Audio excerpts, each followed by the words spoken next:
주님께서 내 영혼을 죽음에서 건져 주시고 내 눈에서 눈물을 거두어 주시고 내 발이 비틀거리지 않게 하여 주셨으니 내가 살아있는 동안 주님 보시는 앞에서 살렵니다.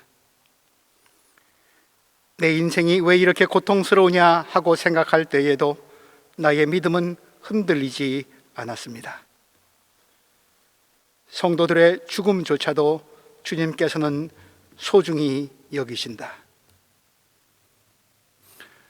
죽음을 이기시고 부활하신 주 예수 그리스도를 찬양하면서 구원의 잔을 높이 들고 하나님 앞에서 살아가려는, 세상 마지막 날까지 주님 예배하기를 그치지 아니하려는 여기 모인 주의 백성들 가운데 생명의 주 예수 그리스도와 사랑의 하나님과 능력의 성령께서 주시는 은혜와 평강이 가득하시기를 주님의 이름으로 기원합니다. 아멘.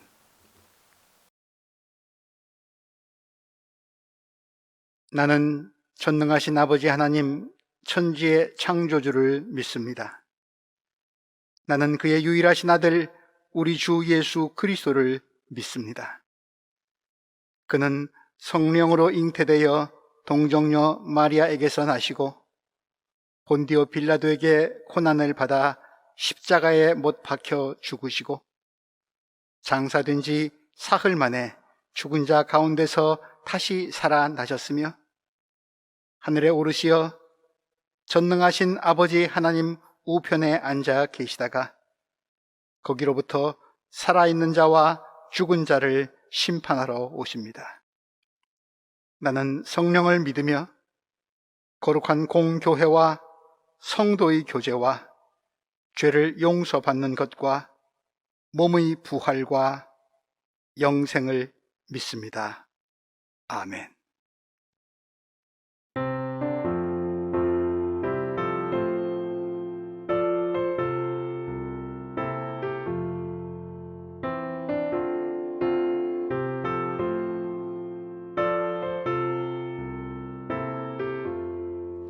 주님 찾아오셨네.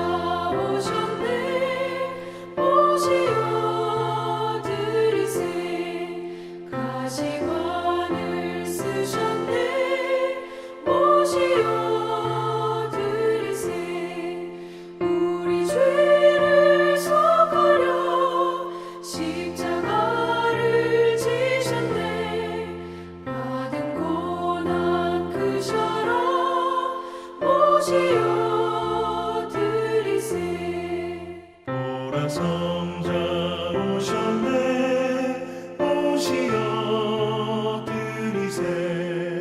영광 중에 계신 주 오시어 들이세. 헛된 교만 버리고 우리 구주 모시어 영원 복락 누리세. 오시어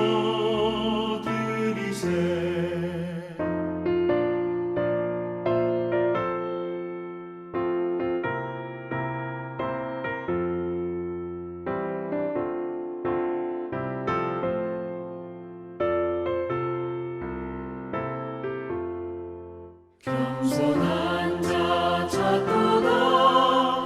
오시어 들이세. 하늘에서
모든 믿는 자에게 안식이 되시며 소망이 되시는 아버지 하나님, 오늘 부활 후 첫 주일 이렇게 영상으로 예배를 드리게 하여 주심을 감사드립니다.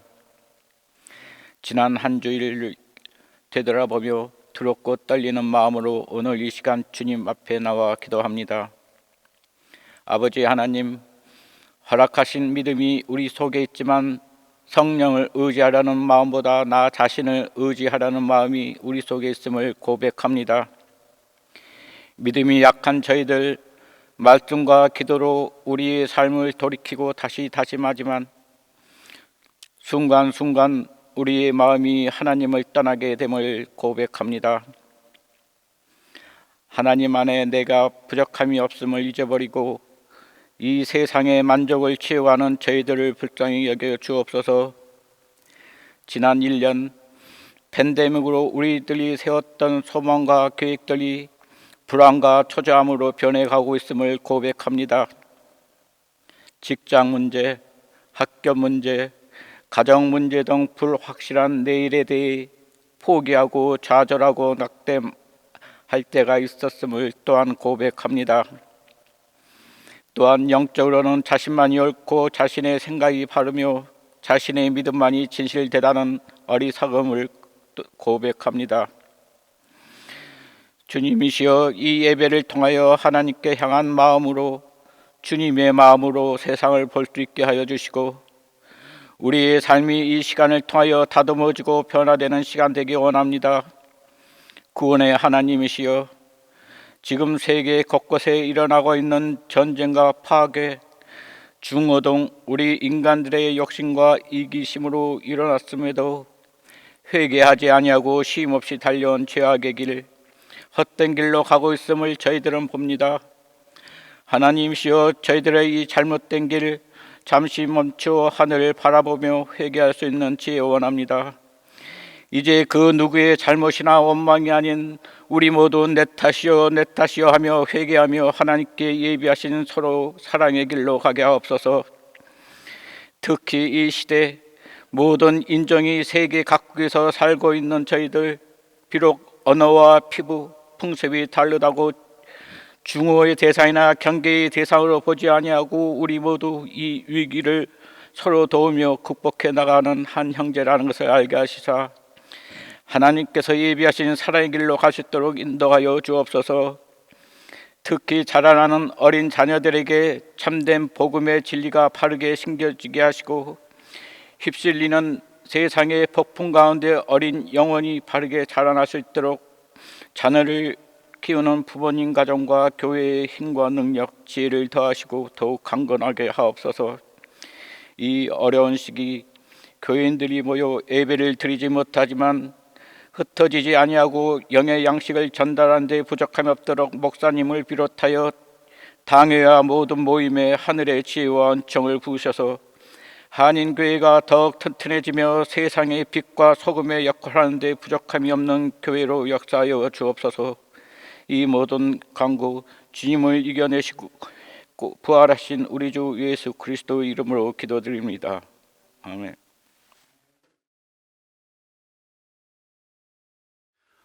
오늘 우리들에게 주시는 하나님의 말씀은 요한복음 21장 1절에서 14절까지의 말씀입니다. 제가 봉독합니다. 그 뒤에 예수께서 디베랴 바다에서 다시 제자들에게 자기를 나타내셨는데 그가 나타나신 경우에는 이러하다. 시몬 베드로와 쌍둥이라고 불리는 도마와 갈릴리 가나 사람 나다나엘과 세베데의 아들들과 제자들 가운데서 다른 두 사람이 한자리에 있었다. 시몬 베드로가 그들에게 말하기를 나는 고기를 잡으러 가겠소 하니 그들이 우리도 함께 가겠소 하고 말하였다. 그들은 나가서 배를 탔다. 그러나 그날 밤에는 고기를 한 마리도 잡지 못하였다. 이미 동틀 무렵이 되었다. 그때 예수께서 바닷가에 들어서셨으나 제자들은 그가 예수이신 줄 알지 못하였다. 그때 예수께서 제자들에게 물으셨다. 얘들아, 무얼 좀 잡았느냐? 그들이 대답하였다. 못 잡았습니다. 예수께서 그들에게 말씀하셨다. 그물을 배 오른쪽에 던져라. 그리하면 잡을 것이다. 제자들이 그물을 던지니 고기가 너무 많이 걸려서 그물을 끌어올릴 수가 없었다. 예수가 사랑하시는 제자가 베드로에게 저분은 주님이시다 하고 말하였다. 시몬 베드로는 주님이시라는 말을 듣고서 벗었던 몸에다가 겉옷을 두르고 바다로 뛰어내렸다. 그러나 나머지 제자들은 작은 배를 탄 채로 고기가 든 그물을 끌면서 해안으로 나왔다. 그들은 육지에서 백자 남짓밖에 떨어지지 않은 곳에 들어가서 고기를 잡고 있었던 것이다. 그들이 땅에 올라와서 보니 숯불을 피워 놓았는데 그 위에 생선이 놓여 있고 빵도 있었다. 예수께서 제자들에게 말씀하셨다. 너희가 지금 잡은 생선을 조금 가져오너라. 시몬 베드로가 배에 올라가서 그물을 땅으로 끌어내렸다. 그물 안에는 큰 고기가 153마리나 들어있었다. 고기가 그렇게 많았으나 그물이 찢어지지 않았다. 예수께서 그들에게 말씀하셨다. 와서 아침을 먹어라. 제자들 가운데서 아무도 감히 선생님은 누구십니까? 하고 묻는 사람이 없었다. 그가 주님이신 것을 알았기 때문이다. 예수께서 가까이 오셔서 빵을 집어서 그들에게 주시고 이와 같이 생선도 주셨다. 예수께서 죽은 사람들 가운데서 살아나신 뒤에 제자들에게 자기를 나타내신 것은 이번이 세 번째였다. 아멘.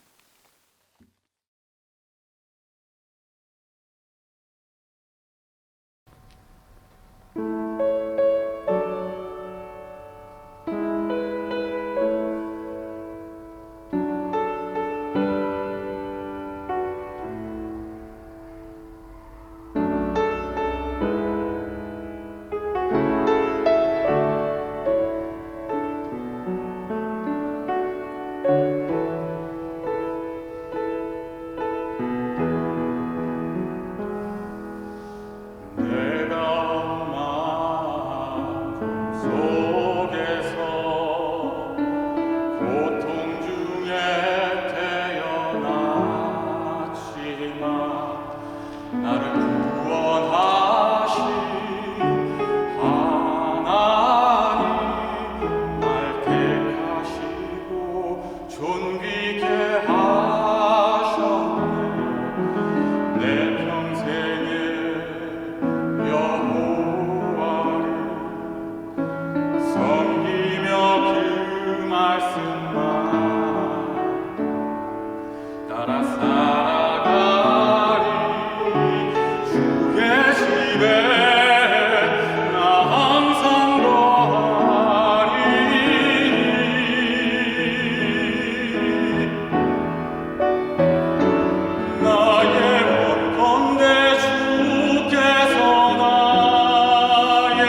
부활하신 우리 주 예수 그리스도의 이름으로 문안드립니다. 평안하십니까? 그리스도의 평화가 여러분들과 함께. 예수님을 쫓아 예루살렘까지 올라갔던 제자들, 그들은 주님이 십자가에 달려 죽임 당하시는 끔찍한 재앙을 경험했습니다. 예수를 십자가에 처형한 유대 의회 권력자들은 이제 제자들을 곧 잡아들일 것입니다. 마지막 순간에 주님을 버리고 도망친 제자들은 그래서 너나 할 것 없이 불안하고 두려웠습니다. 그래서 같이 모여 숨어 있었습니다. 만약의 사태에 공동으로 대처하고자 한 것이죠. 그러나 죽음을 이기시고 부활하신 주님은 그런 제자들에게 2번이나 나타나셨습니다. 그리고 죽음의 흔적과 십자가의 상흔이 그대로 남아있는 당신의 몸을 보여주시면서 새로운 생명의 기운을 제자들에게 불어넣어 주시고 평화를 전하셨습니다. 제자들은 얼마나 놀랍고 기뻤는지요. 요한복음 20장, 오늘 본문 바로 앞장에 기록된 부활 후의 사건입니다. 주님은 이처럼 낙심과 두려움에 빠져있던 제자들에게 당신의 부활을 확인시키시면서 그들이 이제부터 나서야 할 일, 사명을 일깨워 주셨습니다. 이제 제자들은 어떻게 해야 할까요? 그리고 며칠이 지난 뒤의 이야기가 오늘 본문입니다. 배경은 디베랴 바다입니다. 디베랴 바다, 조금 낯선 이름인데 우리 귀에 갈릴리 바다는 좀 익숙하죠? 갈릴리 바다의 다른 이름이 디베랴 바다입니다. 이 이름에 대해서는 설교 마지막 부분에 말씀드리도록 하겠습니다. 갈릴리 바다, 제자들의 고향 마을이죠. 7명의 제자들이 오늘 본문에 등장합니다. 베드로를 비롯해서 도마, 나다나엘, 바돌로메라고도 합니다. 야고보, 요한, 예수님의 사역 초기에 주님의 부르심에 가장 먼저 응답한 제자들입니다.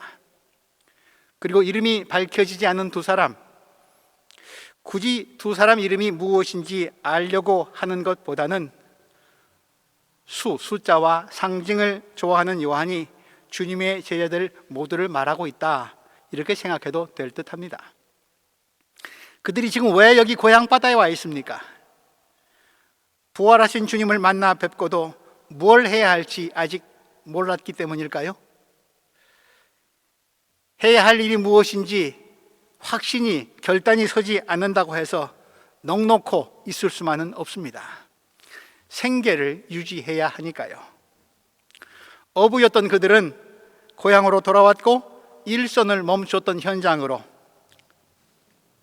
그러나 익숙한 과거의 자리로 돌아갔습니다. 3절 말씀, 시몬 베드로가 그들에게 말하기를 나는 고기를 잡으러 가겠소 하니 그들이 우리도 함께 가겠소 하고 말하였다. 그들은 나가서 배를 탔다. 그러나 그날 밤에는 고기를 한 마리도 잡지 못하였다. 주님을 믿고 또 부활 신앙을 갖고 살아가는 우리가 경험하는 바 아닙니까? 더구나 코로나 시대가 길어질수록 손에 잡혀있던 것조차 다 빠져나가고 이젠 들려있는 건 빈 그물뿐인 오늘 우리 시대의 경험이기도 하지 않습니까? 밤새 그물을 내렸지만 한 마리 고기도 잡지 못했던 그들처럼 코로나 시대가 아닐지라도 쏟아부은 나의 노력이 헛수고로 여겨지는 아침을 맞이해야만 할 때가 있습니다. 땀을 흘려도 그것이 다 성공으로 이어지지는 않습니다. 지금까지 이것만큼은 안전하다 라고 여겨졌던 것들, 사랑스럽게 보였던 것들이 갑자기 깨지고 무너지고 흉하게 변하는 경우도 있습니다. 건강도, 물질도, 부부간의 사랑도, 부모와 자식 간의 신뢰도, 친구 사이의 우정도 갑작스럽게 우리에게 돌변한 모습으로, 이전과는 전혀 같지 않은 모습으로 빈 그물같이 다가올 때가 있습니다. 너무도 오랜 동안 이루어지지 않은 채 여전히 그러나 남아있는, 미련이 있는, 채워졌으면 좋겠다 싶은 낡은 바램과 소망들도 있습니다. 그렇다면 우리는 인정해야 할 것입니다. 건강과 풍요와 기쁨과 행복뿐 아니라, 그것만이 우리 삶을 구성하는 것이 아니라 약함과 가난, 실망과 허무도 우리 삶의 일부분입니다. 우린 그것을 안고 살아가고 있습니다. 비록 다른 사람들에게는 우리의 약한 모습, 비어있는 곳, 내보이지 싫을지라도, 내보이지 않을지라도, 감추고 숨기려 할지라도, 그러나 그것은 사실입니다. 아닌 척 할지라도 있습니다. 그러나 또 다른 사실도 있습니다. 4절 말씀, 이미 동틀 무렵이 되었다. 그때에 예수께서 바닷가에 들어서셨으나 제자들은 그가 예수인 줄을 알지 못하였다. 제자들이 고기잡이에 실패한 그날 밤, 그날 아침, 이미 예수님께서는 이미 그 바닷가에 와 계셨습니다. 밤의 끝, 그것은 허탈한 결과와 마주해야만 하는 씁쓸한 시간일 수 있습니다. 사실입니다. 그러나 또한 밤의 끝은 실패한 우리를 기다리시는, 빈 그물을 쥔 채 넉넉히 있는 우리를 기다리시는 부활하신 주님을 만나는 동틀 무렵이기도 합니다. 그것 또한 사실입니다. 우리가 실패와 낙심과 끝이라고 생각하는 그때, 거기에도 주님은 와 계십니다. 그러나 안타깝게도 제자들은 주님을 알아보지 못합니다. 왜 그랬을까요? 거리가 멀어서일까요? 아닙니다. 사랑하는 사람은 멀리서 머리끝만 봐도 그녀가 누구인지 알아챕니다. 3년 동안이나 자기 인생의 모든 것을 걸고 따라다녔던 분, 게다가 부활하신 뒤에 2번씩이나 자신들의 눈으로, 귀로, 손으로 확인했던 분을 왜 몰라보았을까요? 그들의 모든 관심이 그물에만, 물고기에만, 빈 그물, 잡히지 않은 물고기에만 그들의 관심이 집중되어 있었기 때문입니다. 고기를 한 마리도 잡지 못했다는 실패와 낙심이 저들의 눈을 가렸기 때문입니다. 혹시 우리들 가운데는 별 볼 일 없고 가난한 내 인생, 실수 많고 실패뿐인 나에게는 예수 그리스도께서, 부활하신 영광스러운 주님께서 찾아오실 리가 없다고 생각하신 분은 계시지 않습니까? 잘못된 생각입니다. 세상에 그런 곳은 없습니다.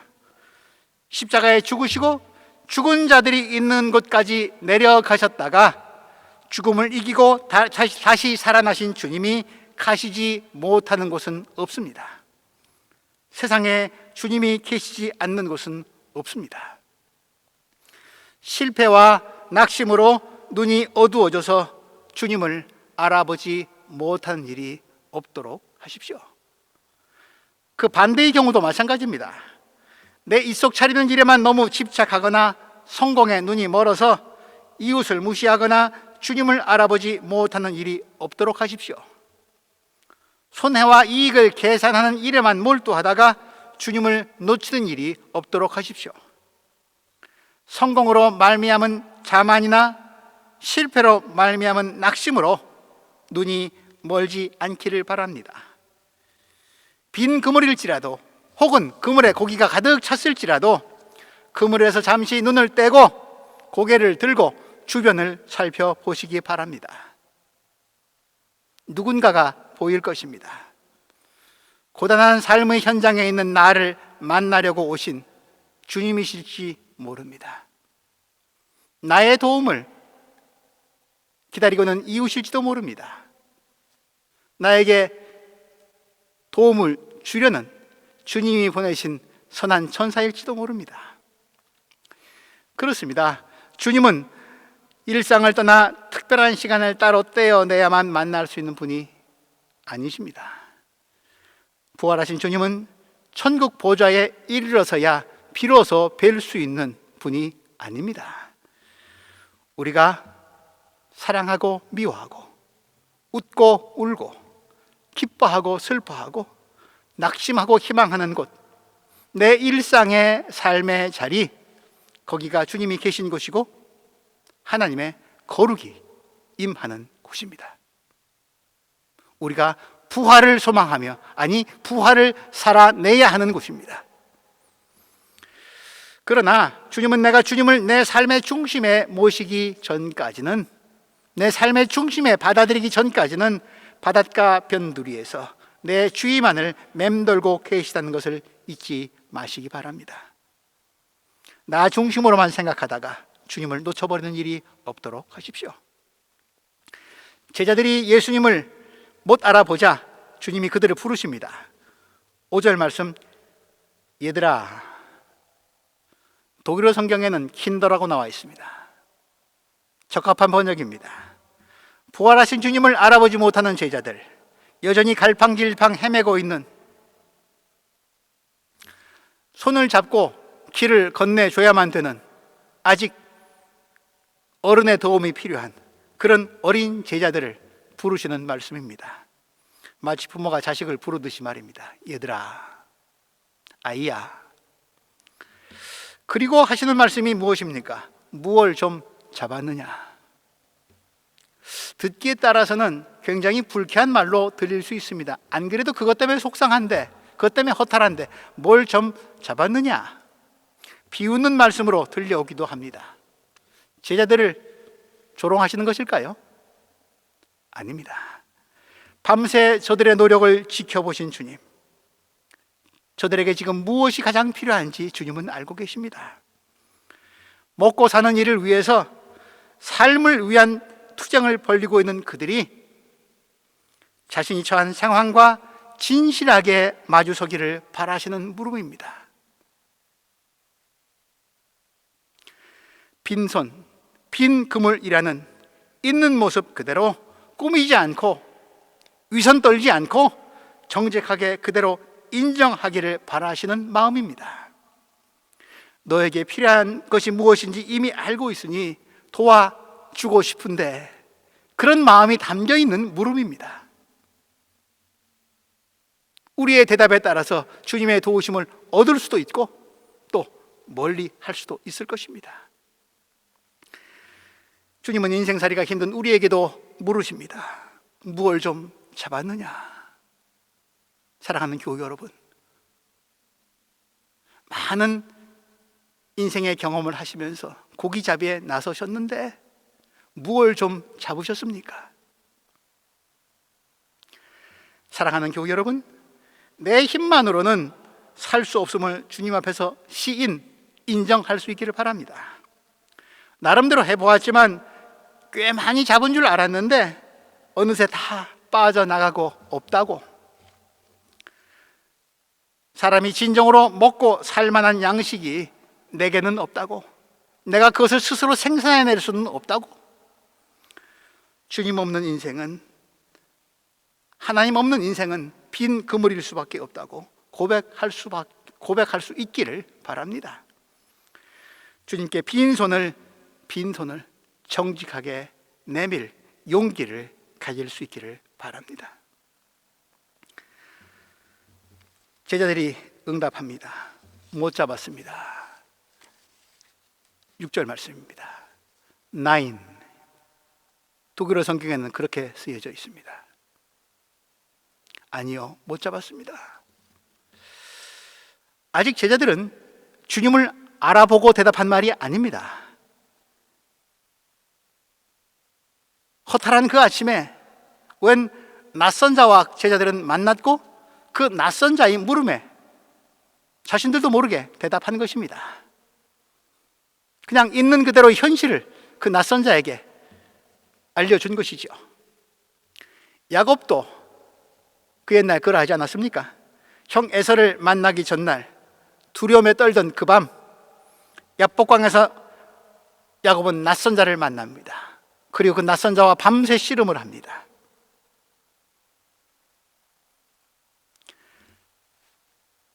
그런데 질 수밖에 없는 씨름에서, 이미 다 기울어진 씨름에서 야곱은 그를 붙들고 놓치질 않습니다. 당신에게 축복하지 아니하면 나는 당신을 결코 보내지 않겠습니다. 나는 힘이 약합니다. 당신 앞에서 무너질 수밖에 없지만 그러나 내게 힘생이시여 나에게 축복하여 주소서. 그는 그 씨름을 통해서 자신의 약함을 정직하게 고백함으로 인해서 하나님을 만났고, 그리고 그의 인생이 그 후 바뀌지 않았습니까? 못 잡았습니다. 나인이라는 제자들의 응답은 자기에게 축복해 주지 않으면 보내지 않겠다고 떼를 쓰는 야곱의 말처럼 들려옵니다. 제자들이 솔직하게 대답하자 주님은 그물을 배 오른편에 던지라고 말씀하십니다. 고기 잡는 일에는 전문가인 그들이 밤새 그물질하면서 배 오른편에는 한 번도 그물을 던지지 않았을까요? 오른편, 왼편 여기저기 다 던져봤을 것입니다. 그러므로 그물을 배 오른편에 던지라는 말씀은 내가 배 오른쪽에다 고깃대를 다 갖다 몰아놨으니까 거기다 한번 던져봐라,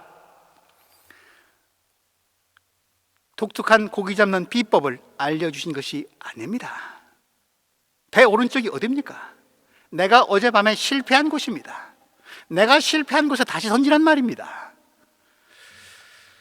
실패한 그곳이 다시 시작해야 할 곳임을, 비어있는 곳이 오히려 채워져 있는 곳임을 알려주시는 말씀입니다.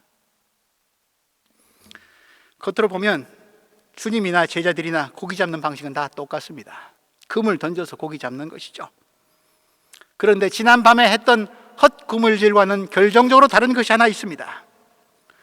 오늘 아침 그물질은 피곤해 있지만, 허탈해 있지만, 오늘 아침 그물질은 낯선 자, 정확하게 말하면 주님의 도우심과 함께 하심이 있는 그물질입니다. 실패와 낙심의 밤을 지샌 후 낯선 자의 엉뚱한 도움이라도 좀 받고 싶은, 누군가의 도움이라도 좀 받고 싶은, 이대로는 집에 돌아갈 수 없는 그런 간절함이 있는 그물질이었습니다.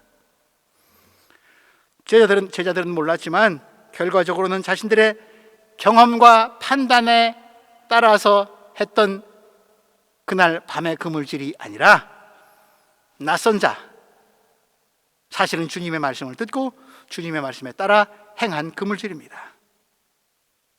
그러자 어떤 일이 벌어졌습니까? 지난 밤과 같은 장소, 같은 방식, 같은 어부들이었음에도 불구하고 상식적으로는 그물질 할 시간이 아닌 때에 고기가 안 잡힐 그 시간에 던진 그물에 고기가 너무 많이 걸려 끌어올릴 수조차 없게 되었습니다. 잠시 머물러 생각해 봅니다. 멀리 해변가를 거니는 어떤 사람, 그 낯선 자와의 만남과 짧은 몇 마디의 대화 속에서 제자들은 어떤 기운, 거부하거나 무시할 수 없는 어떤 기운을 느꼈던 것 같습니다. 우리 또한 그러한 것 같습니다. 손에 잡히는 결과가 없을 때 그런 일을 우리 종종 경험하죠. 그러나 빈손으로 이대로 집으로 돌아갈 수 없는, 이대로 모든 것을 마무리할 수 없는 그런 긴박함과 절박함이, 간절함이 있을 때 나를 방해하는 것처럼, 성가시게 하는 것처럼 빈정거리는 듯한 그런 뜻밖의 낯섦과 마주하게 될지도 모릅니다. 그런데 그 낯섦에 왠지 거부감보다는 끌림이 있고, 그 낯섦에 나도 모르게 응답하고 있다거나 그 낯섦 앞에서 나의 모습이 진실하게 드러나고 있다면 그때 우리의 주의를 기울입시다. 절망의 밤이 그대로 끝나지 아니하도록 동토오르는 새벽을 선물하시려고 해변가에 주님께서 와 계신지도 모릅니다. 그때가 부활하신 주님께서 나를 부르시는 때이고 주님을 내 안에 모시는 때인지도 모릅니다. 주님의 부활은 결코 자연적인 현상이나 당연한 결과가 아닙니다. 그분을 그토록 사랑했던 여인들도 넋을 잃을 정도로 두려운 일이었고, 빈 무덤 앞에서 그녀들은 환성 지르지 않았습니다. 두려워 도망갔습니다. 예수를 그렇게 사랑했던 마리아도 동산에서 주님을 만났지만 주님을 알아보지 못했습니다. 엠마오길로 낙향하던 제자들도 부활하신 주님께서 그들과 그렇게 오랫동안 동행하셨지만 알아보지 못했고 겨우 밥상 자리에 앉아서야 주님을 알아보았습니다. 도마는 못자국을 확인하고 상처를 만져보고 나서야 믿을 정도였습니다. 주님은 이처럼 우리에게 낯선 존재로 오십니다. 부활신앙 또한 일상의 사건 속에 침투하는 낯선 사건입니다. 그 낯섦을 받아들이는 일, 예측되어지는 과정 혹은 판정이 난 결과 그 익숙함에서 벗어나서 낯섦과 그 진실과 마주하는 불편함을 받아들이는 순간, 바로 거기에서, 바로 그때 우리 인생의 빈 그물에 고기가 잡히기 시작합니다. 예수님을 믿는 사람도 안 믿는 사람들과 마찬가지로 어려운 일 만납니다. 그러나 믿음의 사람에게는 다른 길이, 다른 것이 있습니다. 어려운 현실 속에서 그 어려움 가운데 이미 주님이 와 계심을, 이미 와 계신 주님을 발견하는 눈을 갖고 있는 사람들이 믿음의 사람들입니다. 현실을 보는 다른 눈을 가진 것이죠. 믿음의 눈입니다. 그리고 주님의 말씀을 듣습니다. 믿음의 귀입니다. 그리고 주님의 말씀에 따라 행합니다. 불편하지만, 짜증나지만 그럼에도 불구하고 그 말씀에 끌려 행합니다. 믿음의 손과 발입니다. 그 불편한 그물질 뒤에 기적을 경험합니다. 빈 그물이 우리를 힘들게 하지만 오히려 그것이 부활하신 주님을 만나고 내 삶에서 부활을 경험하는 통로가 될 수 있음을 우리는 2000년 전 디베랴 바닷가에 있었던 사건을 통해서 확인합니다. 이 답답하고 어려운 코로나 시대에 다시 확인합니다.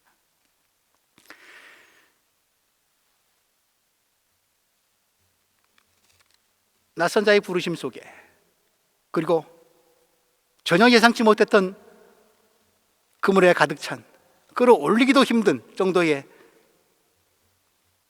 그물질을 통해서 예수의 사랑하시던 제자 요한을 말하겠죠.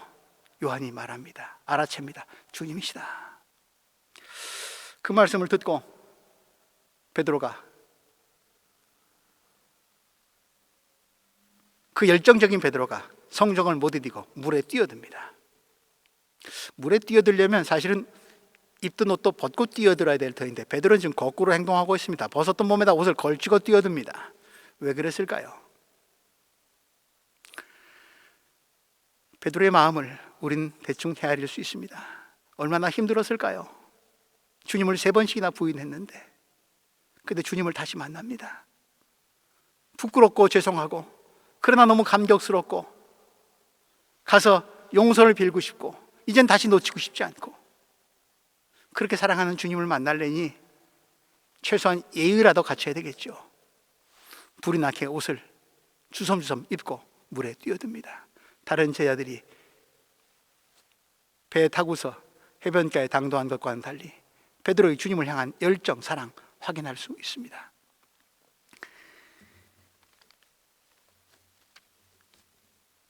무태에 올라오니 엄청난 광경이 벌어집니다. 예수님이 숯불을 다 피워놓고 고기도 다 구우시면서 제자들을 기다리고 계십니다.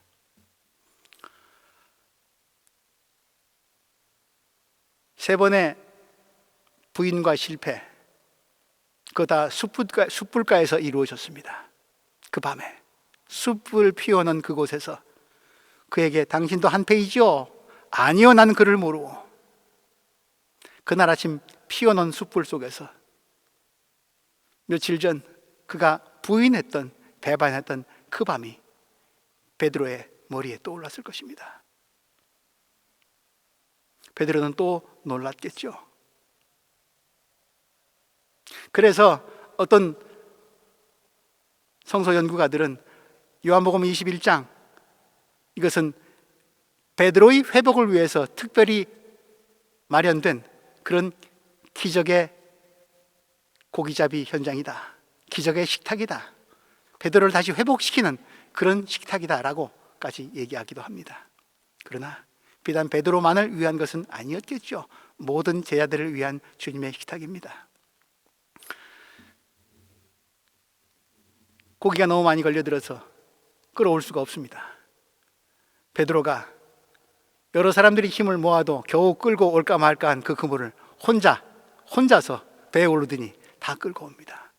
힘도 장사인 것 같은데 기실은 그가 주님을 다시 만난 그 열정과 기쁨, 그것으로 인해서 자기도 모르게 안에서 샘솟는 그 활력, 그 현장입니다. 153마리라고 요한은 기록하고 있는데 여기에 대한 해석도 참 많죠. 1부터 17까지의 수를 합하면 153인데 17은 또 10 더하기 7이어서 완전의 완전이다. 혹은 그 당시에 알려진 물고기의 숫자가 153종인데 모든 세상 민족들을 말한다. 뭐 그런 상징적인 해석도 좋습니다만 그냥 그렇게 많이 잡았다, 역사적인 사실이다, 사실을 증언하고 있다, 요한이 그렇게 충직하게 보고하고 있다고 생각해도 좋을 것 같습니다. 기적을 경험한 제자들, 땅에 올라와서 아침 식사를 다 준비해 놓으신 주님을 만납니다. 놀라 입을 다물 줄 모르는 제자들에게 주님이 말씀하십니다. 너희가 지금 잡은 생선을 좀 가져오너라. 너희가 지금 잡은 생선? 주님이 잡으셨죠? 제자들이 잡은 게 아니죠. 그럼에도 불구하고 제자들이 잡았다고 인정해 주십니다. 도망갔던 제자들, 주님을 뵐 면목이 없는 제자들, 부활하신 주님을 2번씩이나 만나고서도 뭘 해야 할지 모르는 제자들, 빈 그물질, 헛그물질만 하고 있는 제자들, 겨우 주님이 알려주셔야만 고기를 잡을 줄 아는 어린 제자들, 그들의 체면을 세워주시려는 주님의 자상한 배려입니다. 내게만 주님의 사랑도 이와 같지 않습니까? 내 능력과 힘이 아니라 주님의 도우심으로 얻은 소득과 열매들을 그래 수고했다 하면서 내 것이라고 인정해 주십니다. 그리고 내가 주님을 도와드리지 않으면 주님의 일이 안 되기나 할 것처럼 내 손에 있는 생선을 조금 가져와 보라고 말씀하십니다. 그러므로 지금 잡은 생선을 조금 가져오라는 주님의 말씀은 하나님 나라의 구원 역사를 이루어가는 일에 주님 혼자 하셔도 능히 가능하고 그것이 더 손쉬운 방법임에도 불구하고 너희 노력, 너희 동참 함께 해보자, 우리에게 요구하시는 주님의 하소연입니다. 하나님의 구원 역사는 하늘과 땅이 합해지는 공동체적 구원 사건이라는 사실을 가르쳐 주시기 위함입니다. 유대인들만을 위한 예수가 아니라 온 세상을 위한, 만민을 위한 구세주님을 알려주시는 사건입니다.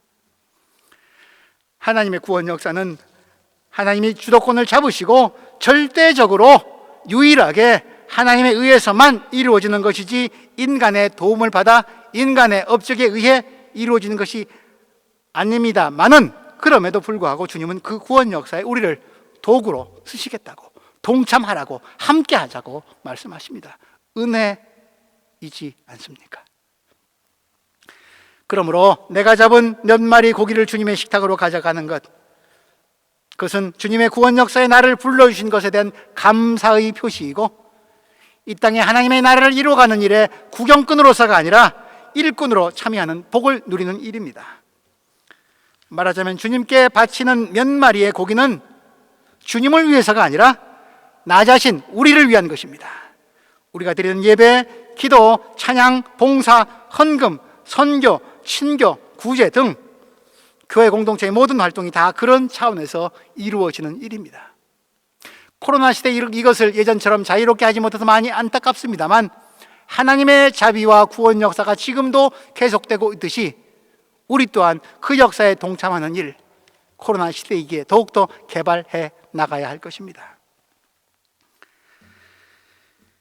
주님이 하나님 나라 일을 위해서 여러분의 도움을 받으시겠답니다. 뭐라고 응답하시겠습니까?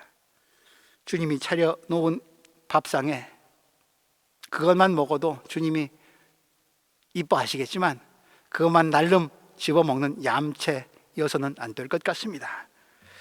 내가 받고 누릴 복만 따지고 계산하고 하나님 나라를 위해서는 한 방울의 땀도 흘리지 않는 이기적인 사람이 되어서는 안 될 것 같습니다.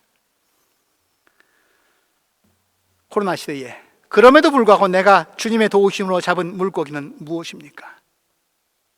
지금 잡은 것을 조금 가져오라는 주님의 말씀에 내가 순종하면서 공동체 식구들을 위해 하나님 나라를 위해 준비하고 주님께 드려야 될 고기는 어떤 것입니까?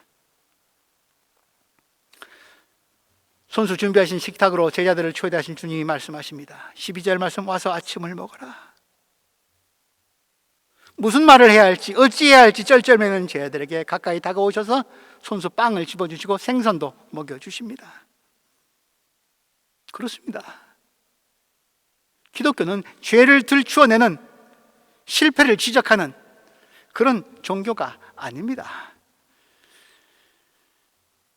죄를 깨닫게는 하지만 깨달음을 넘어서서 새로운 삶의 길을 보여줍니다. 생명의 길을 제시해 줍니다. 그래서 복음은 심판의 소식이 아니라 기쁜 소식입니다. 주님이 잡히시던 날 저녁에 베푸르신 성만찬, 그 식탁이 죽음과 음모와 배신이 겹쳐 있는 침울하고 무겁고 어두운 그림, 그럼에도 불구하고 영원한 생명의 식탁이라면 부활하신 주님께서 오늘 디베랴 호숫가에서 바닷가에서 직접 준비하시고 차려주신 오늘 아침 식탁, 낙심한 제자들의 허기진 배를 채워주신 사랑의 식탁입니다. 삶의 방향과 목표를 잃어버리고 다시 고기나 잡으러 간 제자들을 하나로 모으시고 사람을 낚을 어부라고 하는 사명을 일깨워 주시면서 그 사명을 감당할 수 있는 기운을 불어 넣어 주신 거룩한 부르심의 식탁입니다.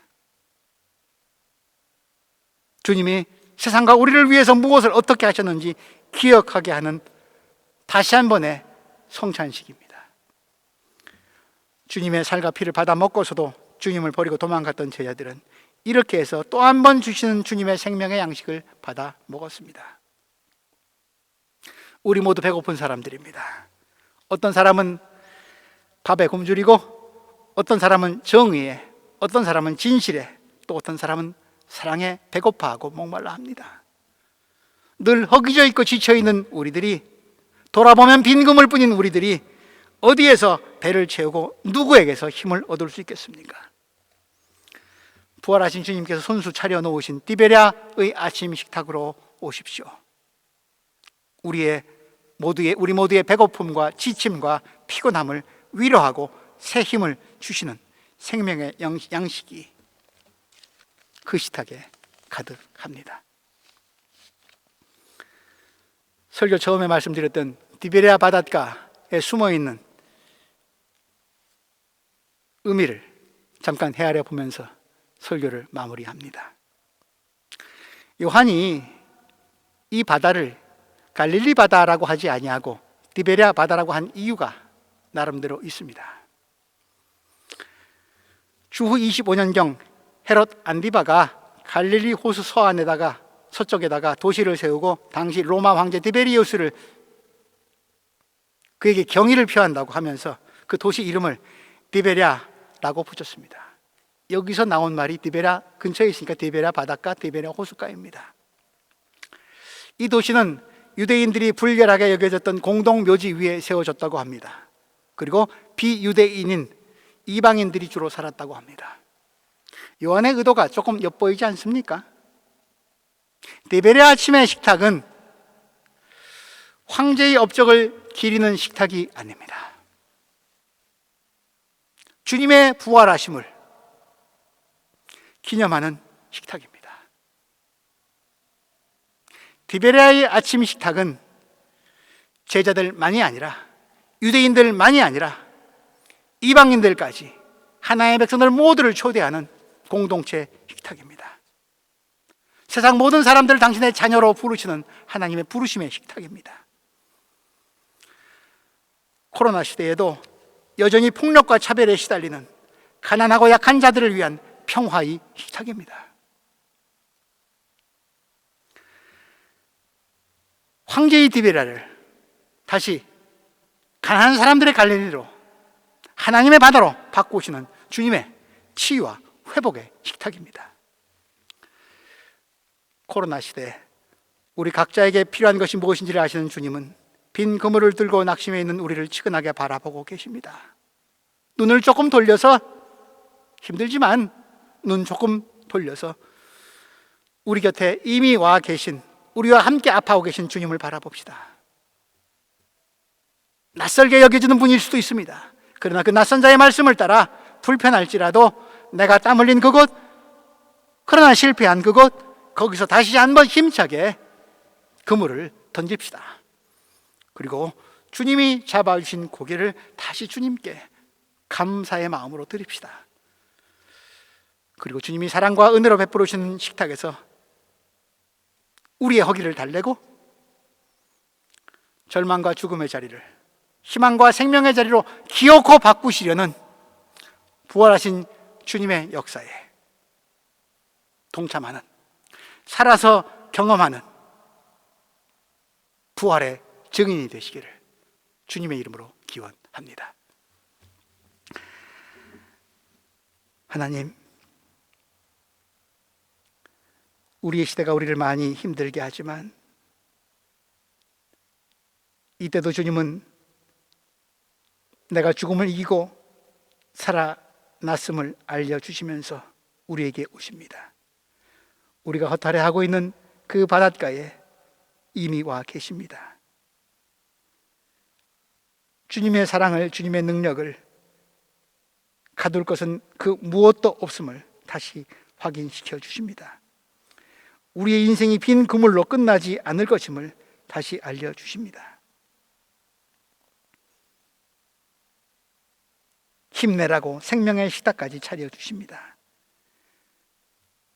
어둡고 어렵지만 이때가 다시 새로운 동이 터오르는 때임을 알게 하시고, 희미하지만 그분 낯선 자 주님을 만날 수 있는 그런 시간이 되게 하여 주시고, 주의 말씀에 따라 우리 힘들고 불편할지라도 해야 할 일을 다시 한번 힘있게 함으로 인해 주님과 함께 온전한 생명을 누리는, 주님이 사랑하시는 세상이 회복되고 치유되는 그런 기쁨을 누리는 그 일에 앞장서는 주의 백성들 될 수 있도록 인도하여 주옵소서. 예수님 이름으로 기도합니다. 아멘.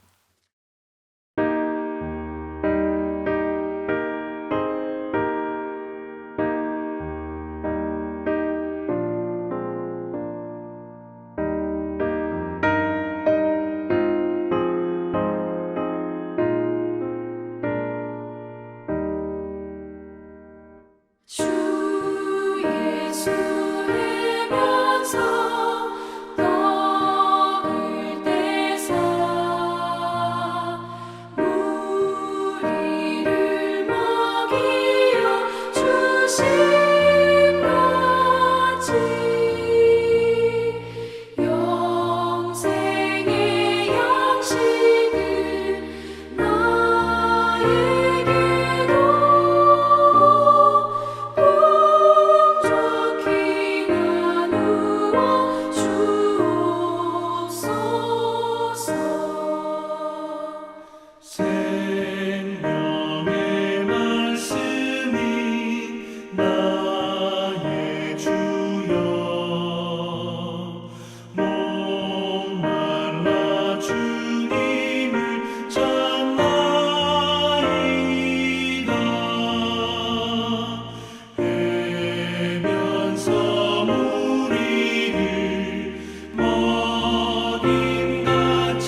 교회 소식 전합니다. 오늘 부활 후 첫째 주일인데 예배로 다시 만납니다. 온라인이지만 우리의 함께 드리는 예배 안에, 우리의 생명의 교제 안에 부활하신 주님의 능력이 함께 있습니다. 하나님의 사랑과 그리스도의 평화가 여러분들과 함께.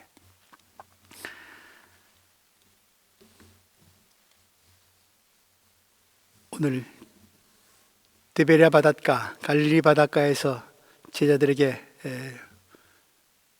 먹여주시고 나누신 생명의 식탁, 우리 함께 말씀을 통해서 나누었습니다.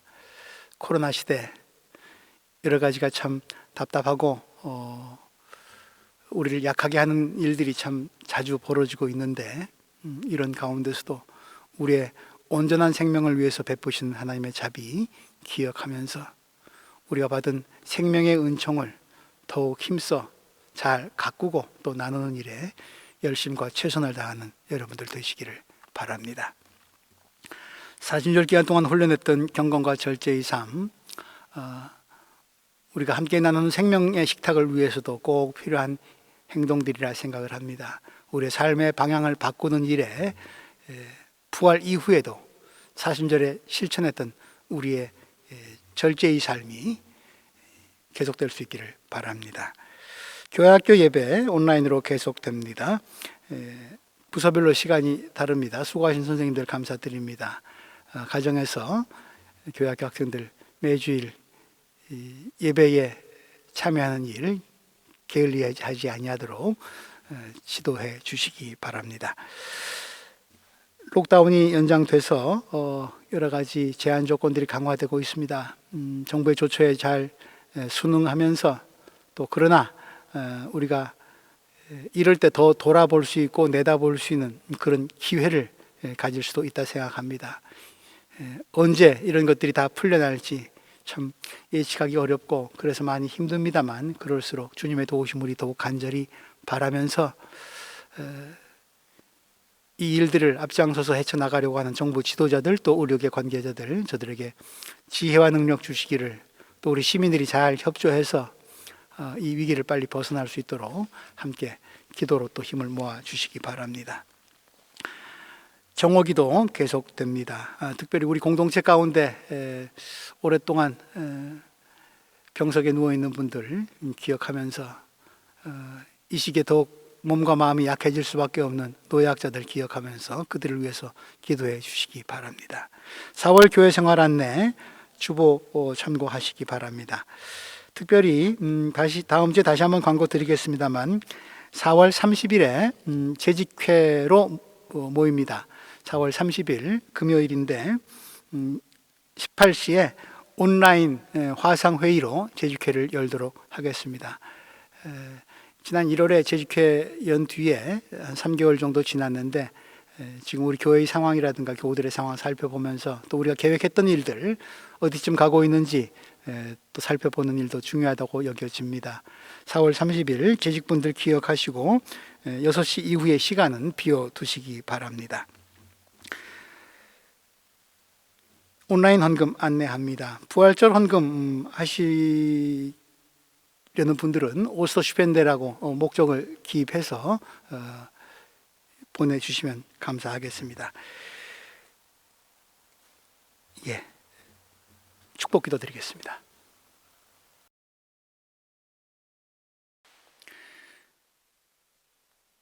이제는 우리 주 예수 그리스도의 은혜와 하나님의 사랑과 성령의 동행하여 주심이